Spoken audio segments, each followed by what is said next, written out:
ஹரி ஓம். அனைவருக்கும் நமஸ்காரம். இப்போ நான் இந்த வகுப்பு எடுக்க வரும்போது நிறைய பேர் சொல்றாங்க, "என்னடா இவரு ரொம்ப ரஃப் அண்ட் டஃப்பா பேசுறாரு" அப்படின்ட்டு.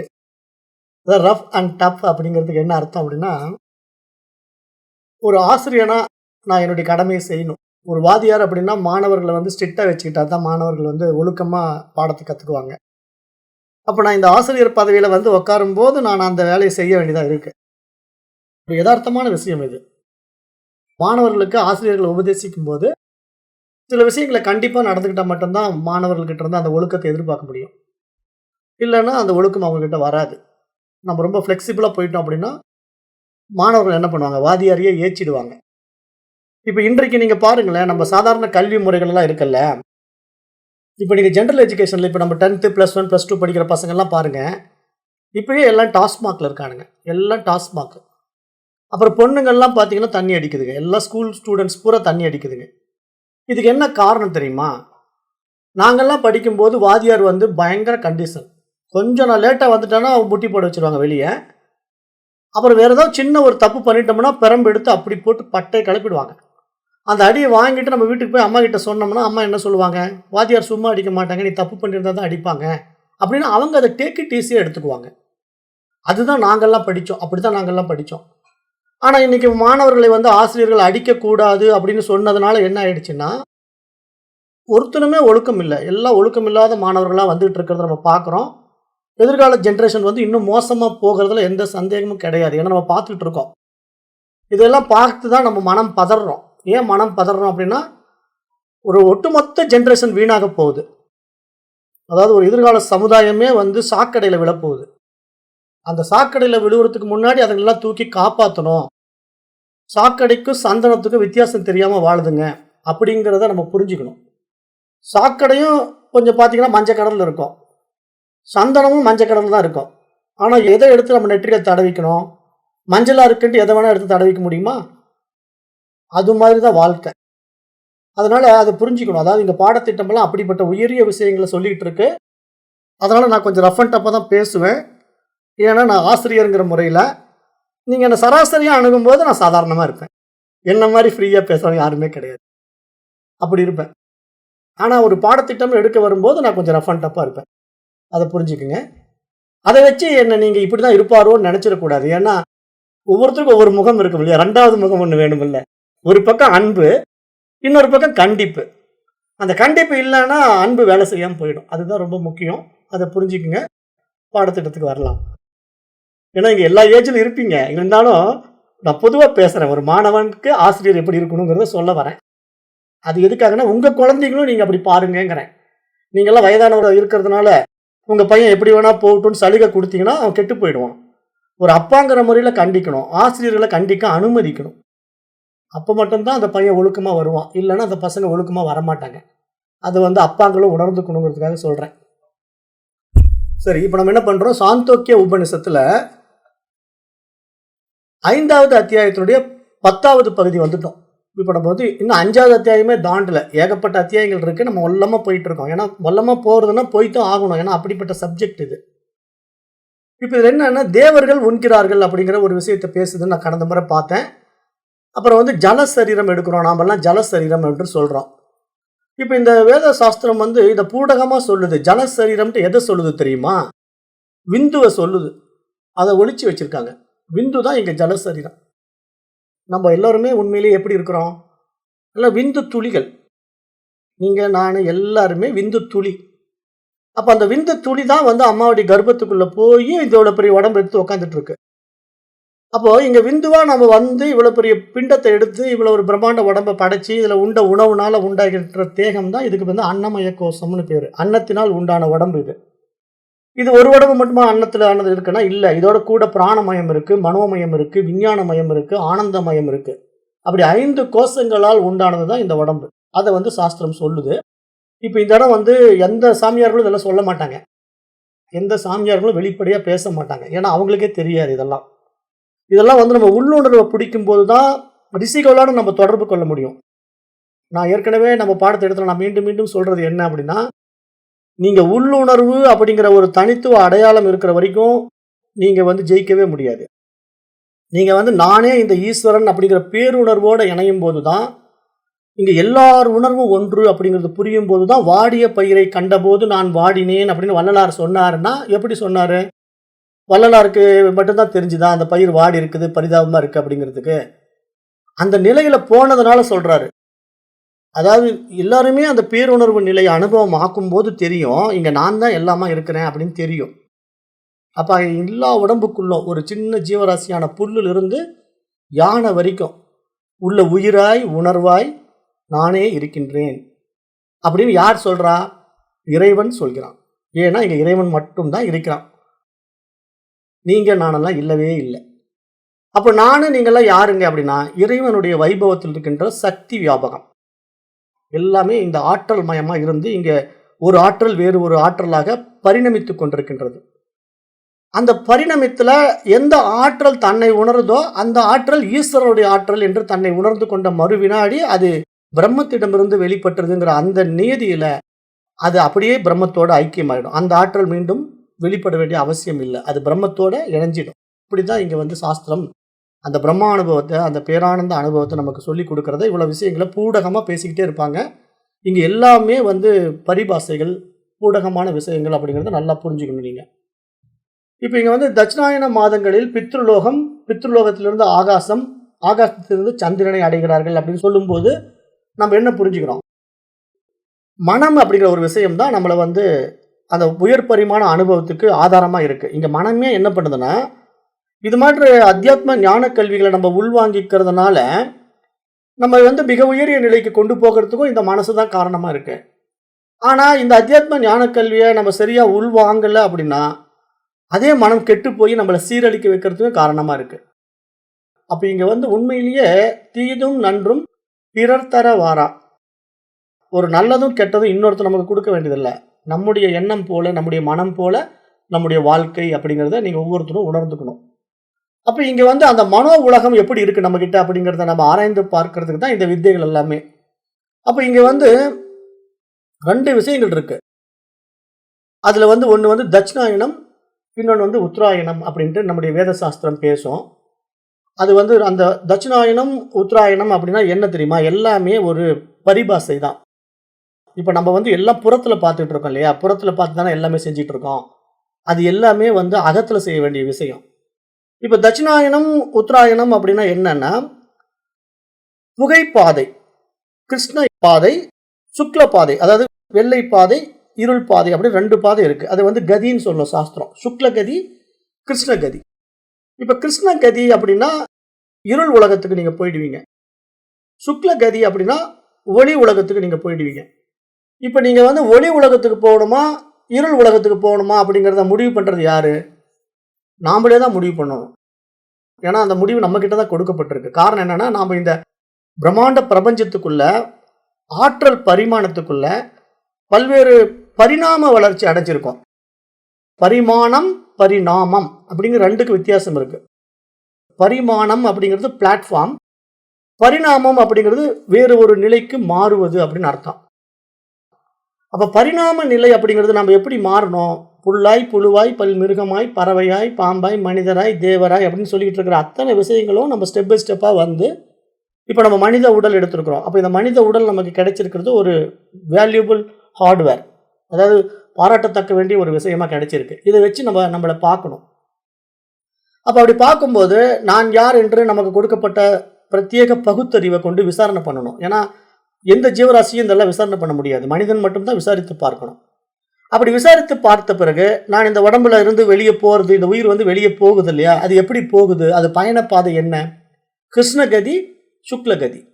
இருள் பாதையில் போகலாம், வெளிச்சமான ஒளி பாதையில் போகலாம். இப்போ ஒளிப்பாதையில் போகணும்னா நம்ம அந்த ஒளிப்பாதை என்னன்னு தெரிஞ்சிக்காமல் எப்படி நீங்கள் போவீங்க? அந்த ஒளிப்பாதை தெரியணும் இல்லை? ஒளிப்பாதை தெரியாமல் நீங்கள் அந்த பாதையில் பயணம் பண்ண முடியாது.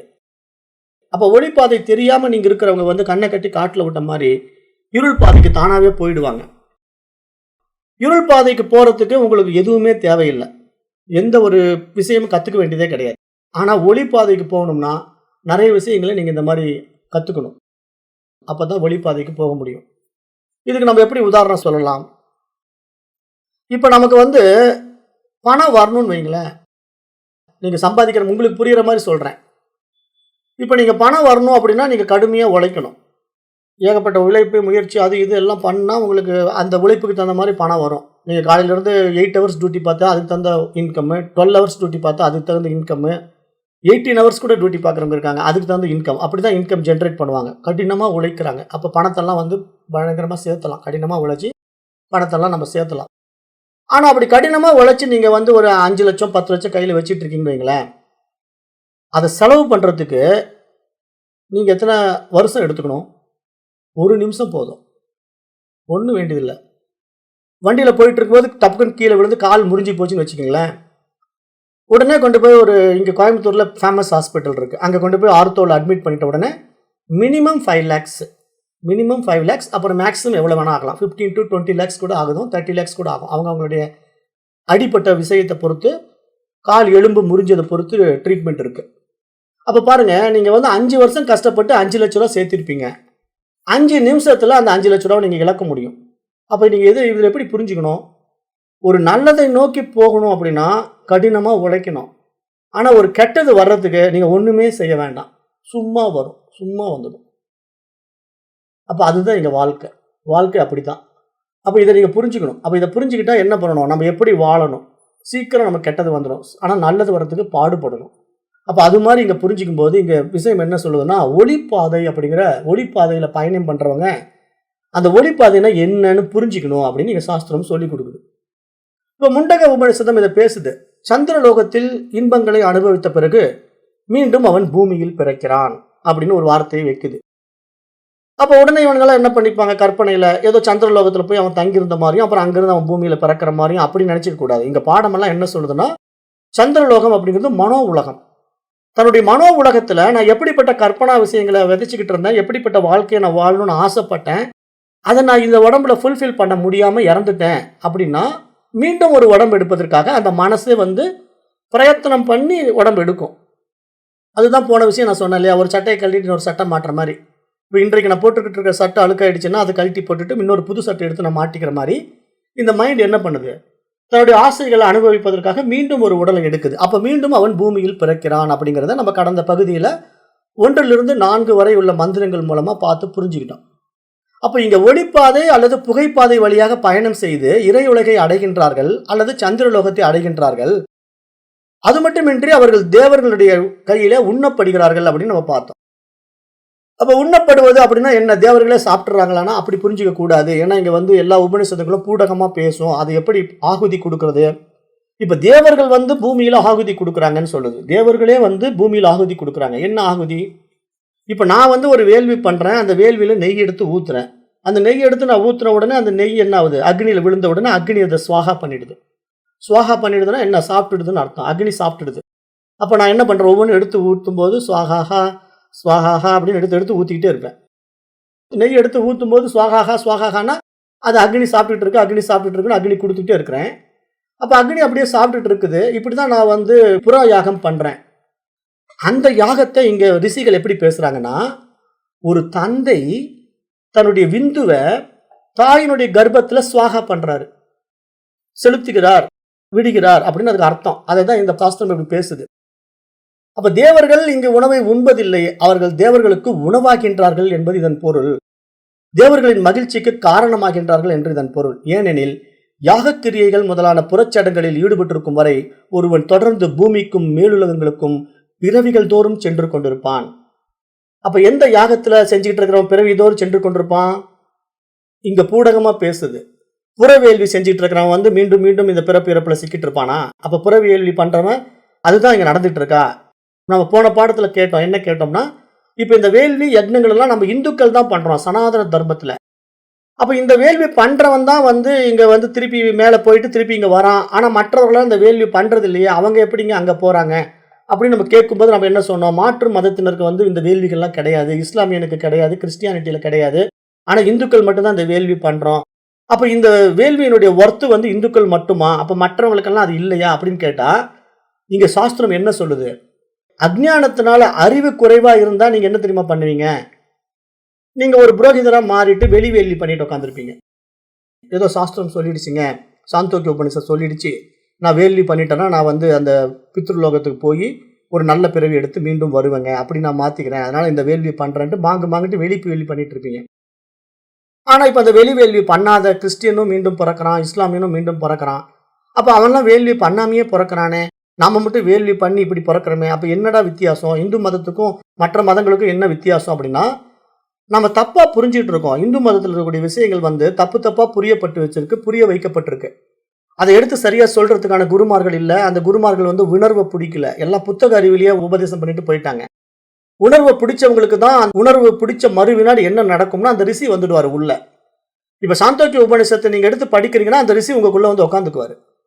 உட்காந்து உங்களுக்கு அதில் இருக்கிற விஷயத்தை பூரா கைட் பண்ணுவார். உங்களுக்கு அப்படியே புரியும். எப்படி இது புரியுதுன்னா மிராக்கிளாக இருக்கும். மிராக்கிள் ஏன் அப்படின்னா நீங்கள் படிக்கல, அவர் உங்களுக்குள்ள இருந்து படிக்க வைக்கிறாரு.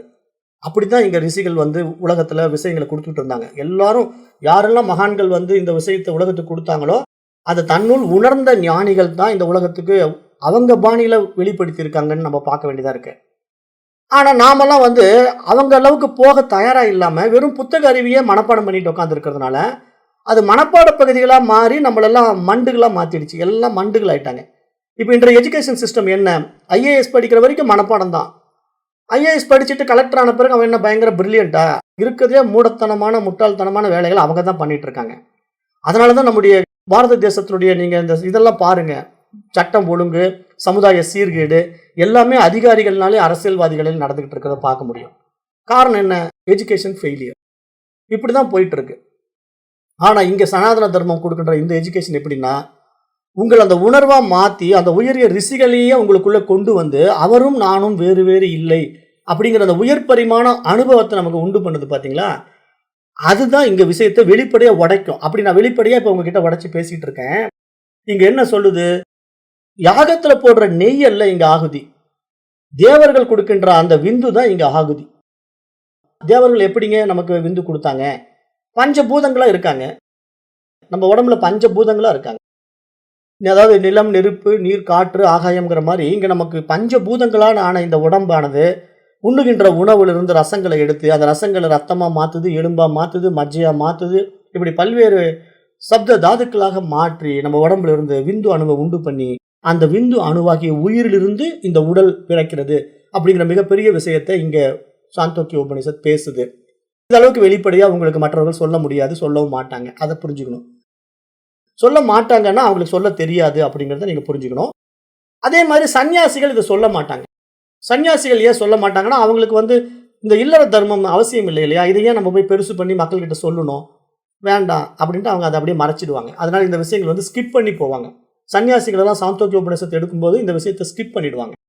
பட் நாம் வந்து இங்கே ஏன் வெளிப்படையாக பேசுகிறோம் அப்படின்னா, நம்ம எல்லோருமே இல்லறத்தில் இருக்கிறோம். வாழ்க்கைனா என்னன்னு தெரிஞ்சுக்கிட்டு வாழணும். வாழும்போது வாழ்கின்ற வாழ்க்கையில் ஒரு ஆனந்தம் இருக்கணும். அதில் கணவன் மனைவி உறவுனா என்னன்னு புரிஞ்சுக்கணும். அந்த உறவின் நிமித்தம் உண்டாகின்ற உடல் எப்படிப்பட்டதுன்னு தெரிஞ்சுக்கணும். அந்த உடலினுடைய வாழ்க்கை என்னங்கிறத பார்க்கணும். அந்த உடல் வந்து அதனுடைய மனம் போன போக்கில் வாழ விடக்கூடாது. அது அஜ்ஞானத்தினால பிறவி எடுத்து வந்திருக்கு. அது அறிவுங்கிறத காட்டி கொடுக்கணும். அவங்க தான் ஒரு நல்ல தாய் தகப்பனா இருக்க முடியும். அப்போ ஒரு குழந்தைக்கு ஒரு நல்ல தாய் தகப்பன்கிறது எப்படி இருக்க முடியும்னா, தன்னுடைய குழந்தையை சரியாக வழிநடத்த தெரிந்தவன் தான் ஒரு நல்ல தாய் தகப்பனா இருக்க முடியும். தனக்கே ஒரு தகுதி இல்லாத தாய் தகப்பனா இருக்கிறவன் தன்னுடைய குழந்தையை எப்படி வளர்த்துவான்? தகுதி இல்லாத குழந்தையா தானே வளர்த்துவான். இப்போ அப்படித்தானே போயிட்டு இருக்கு நம்ம சமுதாயம். எப்படி போயிட்டு இருக்கு? ஒரு அப்பா அம்மா கிட்டே கேரக்டர் ஒழுங்கு இல்லை, குழந்தை எப்படி ஒழுக்கமா வருவானா? அப்பாவே தம் அடிக்கிறான், தண்ணி அடிக்கிறான், அம்மா வந்து எல்லா இயக்கத்தனும் பண்ணிட்டு இருப்பா. அதுக்கு ஒரு குழந்தை பிறக்கும். அந்த குழந்தை எப்படி இருக்கும்? ரெண்டு பேரையும் பார்த்து கத்துக்கும். அப்பா தண்ணி அடிக்கிறத பார்க்கும், அம்மாவும் தம் அடிக்கிற குடும்பமெல்லாம் இருக்கு. இப்போ அம்மாவும் தண்ணி அடிக்கிற குடும்பம்லாம் வந்துருச்சு. இப்போ கணவன் மனைவியும் சேர்ந்து தண்ணி அடிக்கிற அளவுக்கு போயிட்டு இருக்கு. அப்போ இப்படி இப்போ ஒரு கலாச்சாரம் போயிட்டு இருந்தா அந்த பையன் எப்படி இருப்பான்? அவனும் அதே மாதிரி இருப்பான். அப்போ அவன் சூதாட்டம், இந்த மாதிரி மது மாது, அப்புறம் எங்கே பார்த்தாலும் கற்பழிப்பு, கொலை கொள்ளை, அப்புறம் இப்படி தானே நியூஸ் போயிட்டே இருக்கும். அப்போ என்ன காரணம்? இங்கே ஒழுக்கம்ங்கிறது முன்னே தாய் தந்தை கிட்ட இருக்கணும். அதனால தான் மாதா பிதா குரு தெய்வம் அப்படின்னு நம்முடைய சனாதன தர்மம் அழகாக சொல்லி கொடுக்குது. ஏன்னா ஒரு குழந்தை முதல்ல எங்கே பக்குவப்படணும்னா தன்னுடைய தாய் தந்தை வளர்ப்புல தான். தாய் தந்தை சரியாக வளர்த்தனா மட்டும்தான் அவங்க நல்ல குருமார்கிட்ட கொண்டு போய் விட முடியும். இப்போ சரியான தாய் தந்தைகள் இல்லாததுனால அவங்க விடுற குருமார்களே வந்து ரொம்ப கொடூரமானவர்களாக இருக்கிறாங்க. அதனால தான் இன்றைக்கு நிறைய பெண் குழந்தைகள் பூரா ஆசிரியர்களால் கற்பழிக்கப்படுறாங்க. இன்று ஆசிரியர் பணிக்கு வரக்கூடிய ஒரு வாத்தியார் எப்படி இருக்கணும்? அந்த குழந்தைய தன்னுடைய குழந்தைய பார்க்கணும். இல்லை, குரு சிஷ்யனுடைய உறவு எப்படின்னா, அப்பா மகன் உறவு, அப்பா மகள் உறவு. அப்பா வீட்ல அப்பா கிட்ட எப்படி உரிமையோ, அந்த உரிமைய மாணவன் வந்து அந்த ஆசிரியர்கிட்ட காட்டணும். உரிமையா சொல்லிக் குடுங்கப்பா. நீங்க சொல்லாம யாருப்பா எனக்கு சொல்லிக் குடுப்பா? அப்படின்னு உரிமையா கேட்கணும். அப்பா என்ன பண்ணணும்? டேய் ஒழுங்கா படி. நான் சொல்றத கேளு அப்படின்னு கட்டுப்படுத்தி கண்டிஷன் பண்ணி அப்பா கத்துக் குடுக்கணும். அப்படிதான் அப்பா மகன் உறவு இருக்கணும். அப்ப அது மாரி தான் நம்முடைய பண்டைய குருகுலம் எல்லாம் இருந்தது. அப்படிப்பட்ட வாழ்க்கை முறையில வாழ்ந்தவர்கள் எல்லாம் ஒழுக்கமா வாழ்ந்தாங்க. ஒழுக்கம் இல்லாம இப்படி கேடு வந்ததுக்கு காரணம் என்ன அப்படின்னா, கலாச்சார சீர்கேடு, கல்வி முறையில் ஏற்பட்ட மாற்றங்கள் அப்படிங்கிறத நீங்க புரிந்து கொள்ளணும். அப்ப இங்க இந்த சனாதன தர்மம் இந்த இடத்துல என்ன சொல்லுதுன்னா, தான் ஒரு ஆன்மா என்பதை உணர்ந்து அந்த நிலையில் இறைவனை வழிபட்டால் அவன் முக்தி பாதையில் செல்கின்றான். அவனுக்கு மறுபிறவி இல்லாமல் போகிறது. அவன் மீண்டும் மேலுலகங்களுக்கு செல்ல மாட்டான். இதுதான் பாயிண்ட். அவன் மீண்டும் மேலுலகங்களுக்கு செல்ல மாட்டான். அப்ப என்ன இந்த இடத்துல மறுபிறவி இல்லாமல் போகிறதுன்னு நீங்க புரிஞ்சுக்கணும். ஏன்னா இந்த உண்மை விஷயத்தை ஒருத்தர் உணர்ந்த பின்பு அவன் சுக்கில கதியில பயணம் பண்ணிட்டான்னா அவனுக்கு எல்லாமே புரியும். ஒளிப்பாதைன்னா என்னன்னு புரிஞ்சு போயிடும். அப்ப இங்க ஒளிப்பாதை என்றது என்னன்னா அறிவு பிரகாசம், ஆன்ம பிரகாசம். நான் அந்த தூய அறிவாக இருக்கின்றேன். நானே சாட்சாத் அந்த பரபிரம்மம், பரமாத்மா. அந்த பரமாத்மா எப்படி இருக்கு? இருப்பா இருக்கு. ஆனா அந்த இருப்பு எப்படி இருக்கு? உணர்வா இருக்கு, அறிவா இருக்கு அப்படின்னு புரிஞ்ச பிறகு நானே அந்த தூய அறிவு அப்படிங்கிற அந்த உயரிய பரிமாணத்துக்குள்ள தன்னை ஒருத்தன் உயர்த்தி கொள்ளும் போது அவனுக்கு மீண்டும் இந்த உலகம் நிமித்தம் உடல் தேவைப்படாது அப்படிங்கிற ஒரு முக்கிய பாயிண்ட்டை நீங்க இங்க புரிஞ்சுக்கணும். அப்ப உடல் தேவைப்படாதுன்னா நான் எப்படிங்க இருப்பேன்? நான் எல்லையற்ற வைபவமா இருப்பேன். இந்த எல்லையற்ற பிரபஞ்சமா இருப்பேன். ஏன்னா நான் வந்து எங்கேயும் போறது கிடையாது. என்னை ஆக்கவோ அழிக்கவோ முடியாது. ஆனால் நான் ஈஸ்வர நியதிக்குள்ள இந்த எல்லையற்ற பிரபஞ்ச வைபவத்துக்குள்ள ஆனந்தமா இருந்துகிட்டே இருப்பேன். அப்படிப்பட்ட ஒரு நிலையில நான் இருக்கிறது தான் இங்க இறை அனுபவம், இறை அனுபூதி, தெய்வீக நிலை அப்படின்னு சாஸ்திரம் சொல்லுது. அவர்களை தான் தேவர்கள் அப்படிங்குது. அப்ப அந்த மாதிரி ஒரு தெய்வீக நிலைக்குள்ள போகும்போது இங்க உடல்ங்கிற விஷயம் வந்து நமக்கு திருப்பி தேவைப்படாது. இந்த மனித உடலுக்குள்ள வந்து திருப்பி இது மாதிரி விஷயங்கள் எல்லாம் செய்யணுமானா எதுவுமே வேண்டியதில்லை. ஏன்னா நம்ம அந்த இறைவனுடைய ஆற்றலாக இருந்து கொண்டு இந்த உலகத்தை அப்படியே சாட்சியா அப்படியே பார்த்துக்கிட்டு இருப்போம். எல்லாம் நடக்கும், எல்லாம் நடந்துகிட்டு இருக்கும், நடக்கட்டும். ஏன்னா என்னுடைய சக்தி தானே அது. இது இப்படி பரிணமிக்குது, அது அப்படி பரிணமிக்குது, இப்படி ஒரு மாற்றம் நடக்குது அப்படின்ட்டு. இங்க பிரம்மமே அதுதான் செஞ்சுட்டு இருக்கு. நம்ம பிரம்மானுபவம்ங்கிறதே பிரம்ம நிலைக்குள்ள போய் நம்ம இந்த உலகத்தை அனுபவமாக்குற ஒரு ஆனந்த வைபவம் தான் இங்க சாஸ்திரம் சொல்லி கொடுக்குற விஷயங்கள்.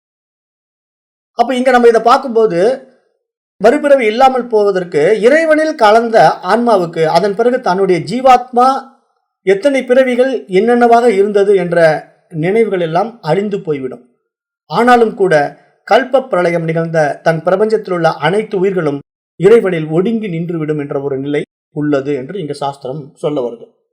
இப்ப கல்ப பிரளயம் அப்படின்னா என்ன அப்படின்னா, இப்ப நாம வந்து தூங்கும் போது ஒரு பிரளயத்தை பண்றோம். அது வந்து தினசரி தூக்கம்.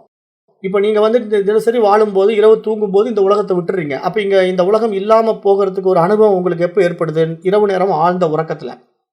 அப்ப இந்த ஆழ்ந்த உறக்கத்துல நீங்க தூங்கினவங்க மறுநாள் காலையில எழுந்து விடிஞ்சு நீங்க என்ன பண்றீங்க? எப்பயும் போல இயல்பு வாழ்க்கை வாழ்றீங்க. உங்களுக்கு என்ன பணி கொடுக்கப்பட்டிருக்கோ அந்த பணி செய்றீங்க. அது வந்து விழிப்பு நிலை உலகமா வச்சுக்கிட்டு இருக்கீங்க. அந்த உலகத்தை வாழ்ந்துட்டு திருப்பி தூங்கும்போது கனவு உலகம், அப்புறம் நீங்க இல்லாத ஆள் உறக்க உலகம். இந்த அனுபவங்கள் மூன்றும் உங்களுக்கு நடந்துகிட்டு இருக்குல்ல. இதுக்கப்புறம் 4வது ஒரு நிலை இருக்கு. அதுக்கு பேரு துரியம்னு பேரு. அதாவது ஜாக்கிரத அவஸ்தை, சொப்ன அவஸ்தை, சுசுப்தி அவஸ்தை, துரிய அவஸ்தைன்னு இருக்கு. இப்ப நீங்க வந்து 3 அவஸ்தைகளுக்குள்ள தினசரி வாழ்ந்துகிட்டு இருக்கிற நீங்க துரிய அவஸ்தைக்குள்ள போயிட்டீங்கன்னா அதுக்கு பேர் என்ன தெரியுமா? ஈஸ்வரான்னு பேரு. துரியம் தான் இங்க ஈஸ்வரன். துரியாதீதம் தான் பிரம்மம்.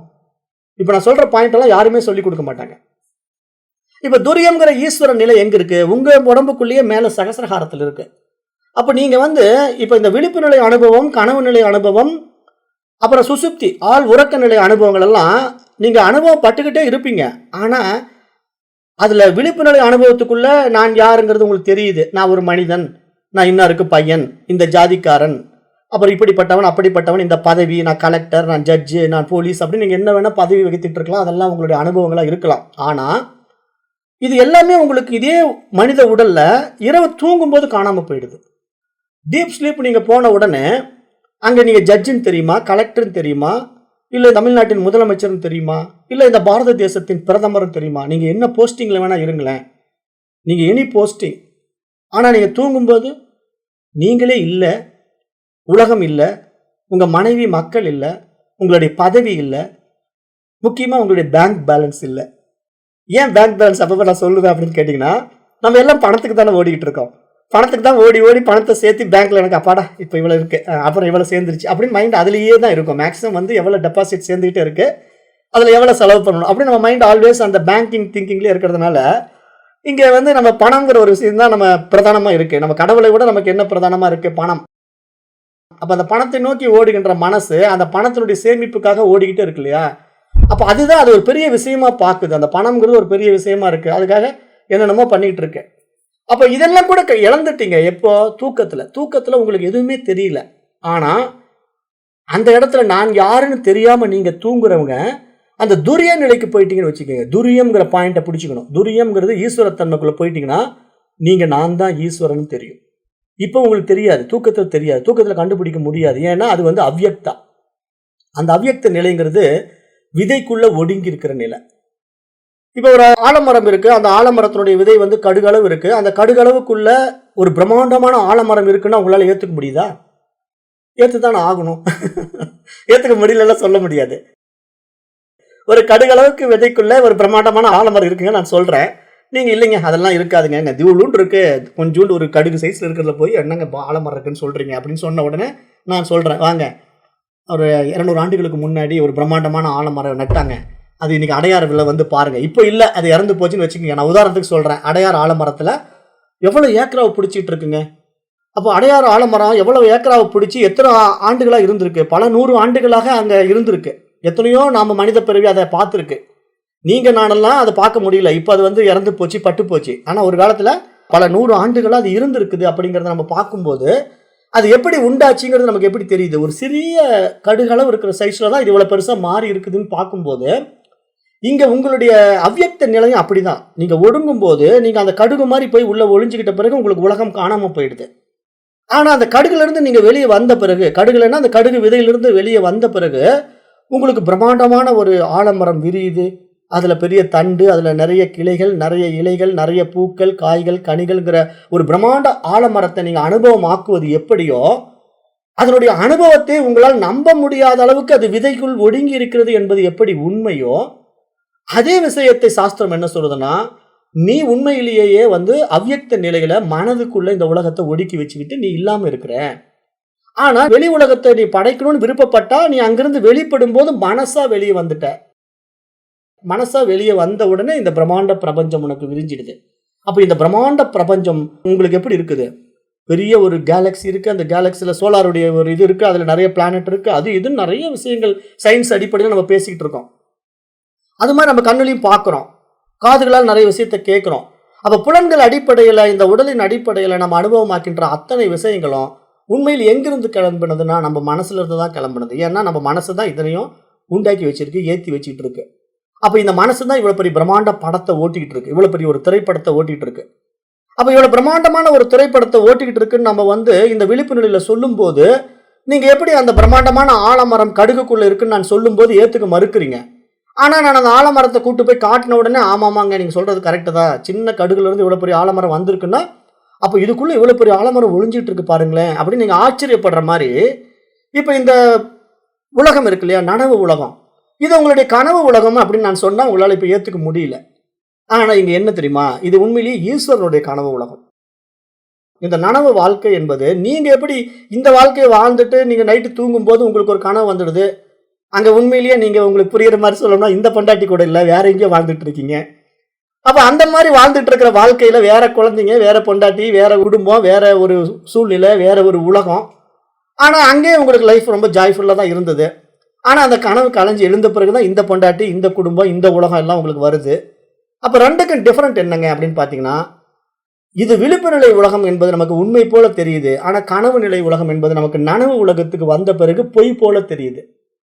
அப்ப எப்ப எனக்கு இது பொய்ன்னு தெரிஞ்சுதுங்க, கனவு வாழ்க்கையில வாழ்ந்த பொண்டாட்டியை காணோம், பிள்ளைங்களை காணோம், என்னுடைய குடும்பமே காணோமே அப்படின்னு கேட்டா உலகமே காணோம். அந்த கனவுல நீங்க உண்டாக்குன உலகமே காணோம்னு கேட்டா அது நனவு உலகத்துல இருக்கிறத நீங்க எப்படி வந்த பிறகு அது பொய் என்று உணர்கிறீர்களோ, அது மாதிரி இந்த நனவு உலகமே பொய் என்று உங்களால் எப்பொழுது உணர முடியும் அப்படின்னு கேட்டா நீங்க ஒளிப்பாதையில் போனால் தான் உணர முடியும்.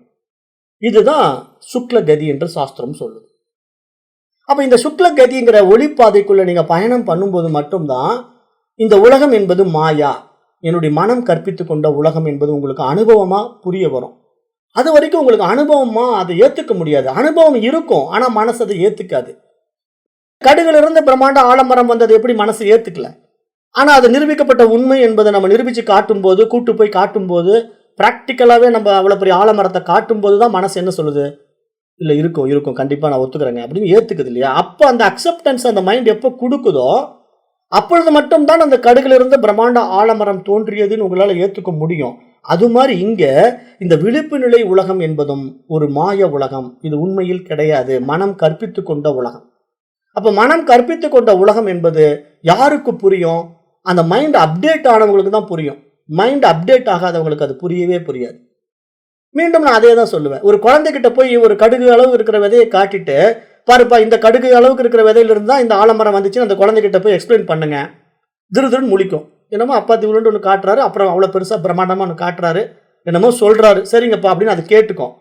ஆனா அது ரெண்டும் புரிஞ்சுக்கிற மெச்சூரிட்டி அந்த குழந்தைக்கு இருக்காது இல்லையா? அப்படித்தான் நம்ம நிறைய பேர் இருக்கிறோம். இப்ப நம்முடைய வாழ்க்கை முறை எப்படி இருக்குன்னா, இந்த விஷயத்த சாஸ்திரம் பேசுது, ஆனா நம்ம அந்த மெச்சூரிட்டி இல்லாததுனால ரிஜெக்ட் பண்ணிட்டு போறோம். அந்த குழந்தை மாதிரி ரிஜெக்ட் பண்றோம். சரி என்னமோ சொல்றாங்க, ரைட், ஓகே ஓகே அப்படின்னு நம்ம ஸ்கிப் பண்றோம். அப்படி வேணா வச்சுக்கலாம், ஸ்கிப் பண்ணி போறோம். அதுதான் நம்முடைய அஜ்ஞானம்.